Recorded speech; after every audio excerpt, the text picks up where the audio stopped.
This is the week of Thanksgiving. Aren't you so glad? There is so much to be thankful for. As all of America takes time off to give thanks, we as Christians are not only giving thanks, but are giving thanks to God. We sure have a lot to be thankful for. Did you know we are commanded to give thanks? It's true.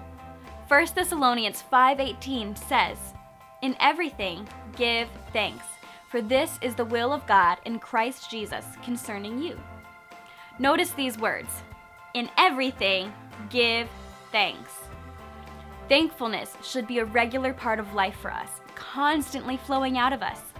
The Bible helps tell us why we should be thankful in everything. Psalm 136:1 says, "Oh, give thanks unto the Lord, for he is good, for his mercy endureth forever." This verse teaches us two reasons that we should be thankful: God's constant goodness and his unending mercy. David shows an example of God's goodness when he wrote Psalm 30. David wrote this psalm after a difficult experience, and he praises God for delivering him. David also remembers God's past faithfulness.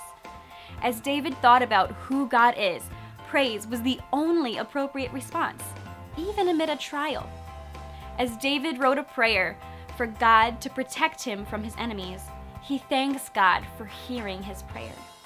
In the midst of difficulty, David remembered who God is and gave thanks and praise to God. Job had a very similar attitude even when facing the death of his beloved children. In Job 121, we see that Job said, "The Lord gave, and the Lord hath taken away. Blessed be the name of the Lord." Another great example is Paul.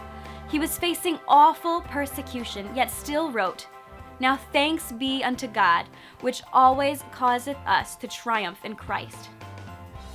To sum it all up for you, we should be thankful to God because he is worthy of our thanksgiving. We owe him thanks because every good and perfect gift is from him. When we are thankful, our focus moves off of our selfish desires. We won't remember all the things that we don't like or the things that we want but don't have. Instead, when we are thankful to God, we remember that God is still in control of everything and that we can always trust him. When we think of who God is, our thanksgiving is not just appropriate, but healthy for us as well. So as Thanksgiving approaches this week, take time to consider who God is and what he has done for you.